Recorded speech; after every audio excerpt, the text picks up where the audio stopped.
Assalamualaikum warahmatullahi wabarakatuh. Perkenalkan, nama saya Devina Hafsa dengan NIM 12320201773 dari kelas PAI 5E. Di sini saya akan menjelaskan sedikitnya materi tentang filsafat untuk memenuhi tugas UTS mata kuliah filsafat Islam yang diampu oleh Haji Yudi Irfan Daniel MAG. Nah, di sini saya itu mengambil materi tentang Al-Kindi gitu ya.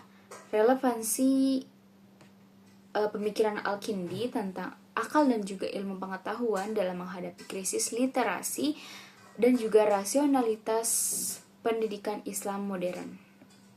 Nah, kita juga sudah tahu bahwa Al-Kindi itu merupakan filsuf pertama yang menekankan antara akal dan juga ilmu sebagai sarana manusia untuk menuju kepada jalan kebenaran dan juga menuju ridho Allah.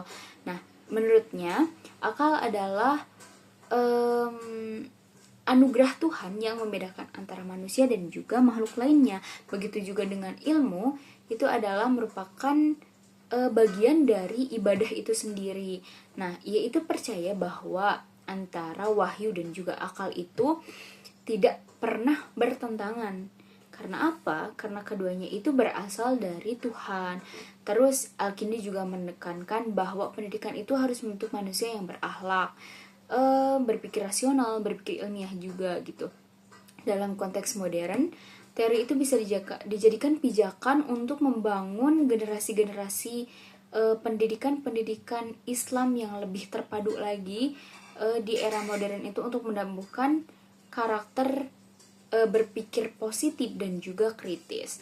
Nah, adapun data yang menjelaskan bahwa pendidikan Islam saat ini itu sangat berkembang dibandingkan zaman-zaman dulu.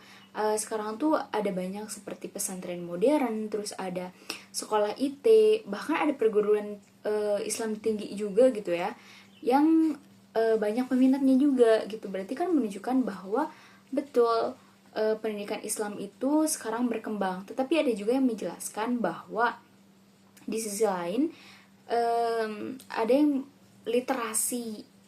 rendahnya literasi membaca dari kalangan pelajar muslim itu masih rendah. Ada juga yang menjelaskan datanya seperti hasil PISA 2022 menunjukkan bahwa kemampuan literasi sains dan membaca siswa Indonesia itu masih di bawah rata-rata internasional.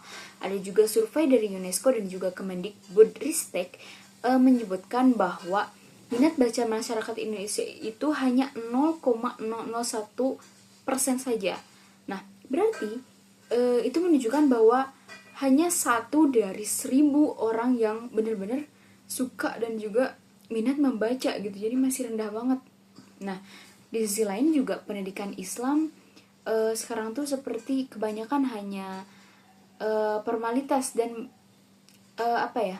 hanya berfokus pada hafalan dogmatis gitu dan pemahaman tanpa ada pemahaman makna gitu. Jadi kayak lebih ke teori terus, tapi tidak ada pemahaman makna lebih mendalam kepada pelajar-pelajar itu sendiri. Kalau misalkan guru berarti tidak terlalu berefek kepada para muridnya gitu. Nah, kondisi itu kan menunjukkan bahwa meskipun pendidikan Islam itu berkembang sangat melesat gitu, tapi di sisi lain kualitas intelektualnya itu masih menghadapi tantangan yang cukup serius juga gitu. Nah, ada juga data yang menjelaskan ketidaksesuaian antara teori Al-Kindi dan juga pada keadaan saat ini, yaitu kan dalam pandangan Al-Kindi itu menekankan bahwa akal dan ilmu itu tidak bertentangan gitu ya, menuju jalan Tuhan.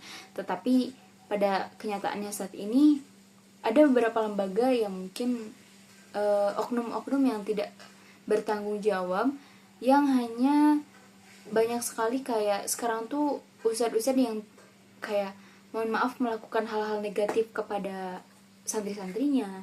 Terus banyak lembaga pendidikan Islam yang kurang menumbuhkan budaya berpikir dan juga ilmiah gitu.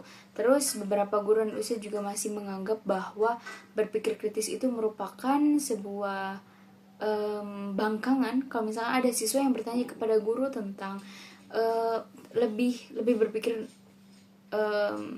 kritis, gurunya malah menganggap itu adalah sebuah hal pembangkangan gitu, bukan tanda keintegrasian pengetahuan intelektual. Nah, apalagi di era digital saat ini, sebagian generasi muda itu, sebagian generasi Islam itu banyak yang hanya menerima informasi agama lewat sosial media tanpa mengetahui lebih lanjut gitu. Terus tanpa verifikasi akal sehat yang berakibatkan pada munculnya pemahaman sempit dan juga intoleran. Jadi kurangnya apa ya? Jadi sekarang tuh banyak generasi muda yang hanya istilahnya seperti belajar agamanya itu standar TikTok. Padahal kita kan harus tahu dulu ya sih, bisa jadi guru yang kita kaji, guru yang kita ikuti dalam sosial media itu bisa aja salah dalam memaparkan materi-materinya, teori-teorinya, ilmu-ilmunya gitu. Tapi dikarenakan kita gak tahu dan juga ya udah kita udah ngerasa kayak sudah belajar dalam sosmed itu, jadi kita tidak belajar lagi kepada ustadz-ustadz yang sudah terpercaya ilmu-ilmunya gitu. Jadi kayak udah aja sempit, stuck di situ gitu ilmunya. Jadinya kan ke yang lain juga bisa aja dia membantah padahal mungkin teori dia yang salah gitu.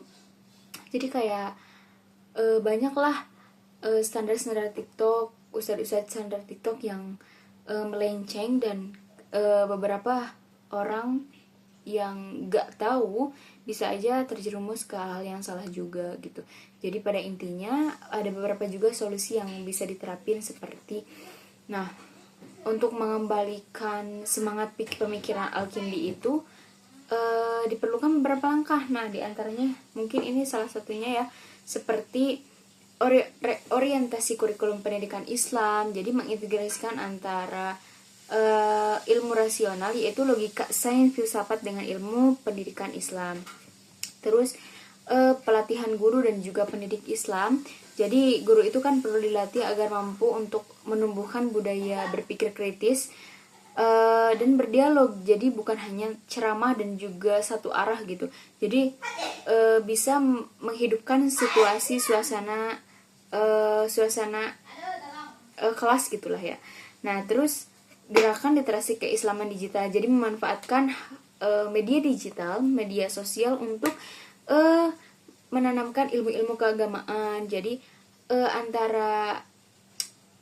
jadi mengembangkan kajian-kajian ilmu-ilmu gitu. Jadi memanfaatkan, intinya ya menumbuhkan manfaat untuk generasi-generasi saat ini dengan menggunakan teknologi. Jadi memanfaatkan teknologi ke jalan-jalan yang betul gitu ya, ke jalan yang benar. Nah,